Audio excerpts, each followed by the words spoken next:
Hey guys, welcome back to the channel. Let's talk about working from home. So this is something that I just got to do for the very first time yesterday because of a weather event, and and it was interesting. There was a lot to consider that I hadn't considered before.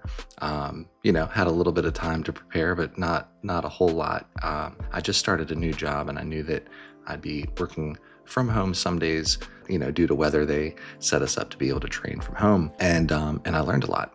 So I just wanted to share a little bit about what I've learned with y'all. If anyone is working from home and struggling with aspects of that, or if you don't work from home but you've been thinking about it because of the work-life balance aspect, let's talk about it. I'll go through 5 or 6 points here, but first is just have a dedicated workspace. If you're thinking about working from home, you might be thinking that you'll just be able to take your laptop to the couch or the kitchen table or the bed or whatever and be able to work from any of these places that you're usually comfortable in. And you can do that. I don't know if you should do that, but you can do that. But you want to be mindful of the fact that you'll be mixing your work atmosphere into these places that are usually like zoned for relaxation in your mind. So give some thought to that. Like the place where you unwind, do you want that to be associated with any of the stressors of work? The other thing to consider is just like ergonomics. Are you going to be comfortable for 6 to 8 hours or however long your work from home time is? Kind of seated in a couch that's more meant for like leaning back and relaxing. Are you going to be using a keyboard and a mouse? Think about your neck and the position that it's going to be in. And there's a lot more about ergonomics you could go into, the height of the chair and where your arms are supposed to be positioned and how to best place a computer monitor. But all that aside, just think about having a place where when you're sitting there, you're working. And then when you leave that place, you're not working.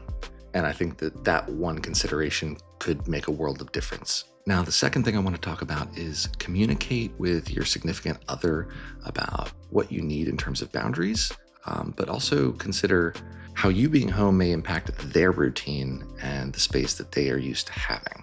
So, of course, if you're going to be in meetings or you need dedicated blocks of time to focus on certain parts of a project, you want to communicate that to them so that they're able to give you that space, hopefully interruption free or with minimal interruptions. But at the same time, if you have not already established this with your significant other, your partner, your spouse, and you're thinking about coming to work from home, you got to be realistic about the fact that although they might want more time with you in general, they also have this whole routine built around you not being there. And that's that space that they currently have that is something that you may be taking away from them. It's just something to consider and maybe talk through with them, whether they've considered it or not. But it's just a thing to be aware about so that you can both maximize your not just productivity, but your enjoyment of the time when you're now in this shared space. Maybe that looks like on the days you're going to work from home, they're going to run some errands because that's going to be most productive for you and them. Maybe that looks like dedicated areas of the house if you have enough room to make that a reality, but just another consideration. And then the third thing I'll say is you want to stay focused, which you might like to support your focus with a steady intake of coffee. And I'm a huge coffee drinker, but lately I have been trying this called Magic Mind. And this is like an energy focus shot that has a little bit of caffeine. It's got about like 55 milligrams of caffeine, but it also has lion's mane and ashwagandha, things that really help your brain kind of dial in. So it's really balanced with these other ingredients. And instead of giving you like a spike and a hard drop, which can come from having a lot of caffeine, it's more of this like smooth, steady, focused energy. It kind of supports your body's natural energy engine and also kind of helps your mental wealth and that aspect, just keeping you clear-headed. Now, personally, I've been using the Focus Shot for the last couple weeks and I've really enjoyed it. I've also been trying their Sleep Shot, which you take about 30 minutes before bed. This has no caffeine in it, by the way. It also does not have melatonin in it, but it has a few other key ingredients that really help you relax and tone down.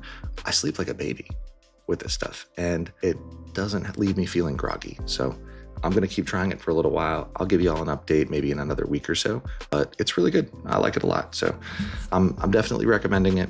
Now, if you want to try it for yourself, Magic Mind is offering a discount on the bundle of the two. And as they are kindly sponsoring this video, they have provided me with a link that gives you 45% off.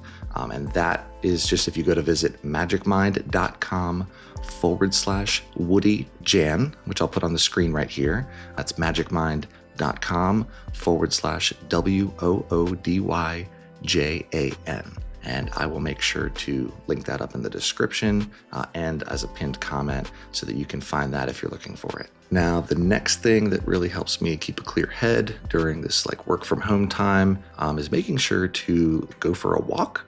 Either first thing in the morning or as kind of a midday, like, whenever you take your lunch. The cool thing about working from home is you can just eat your lunch kind of while you're working. I mean, unless you're in meetings and on Zoom calls, but if you're working on documents or a project or something like that, you can kind of like snack and graze through the day or have your lunch before you actually clock out for your lunch.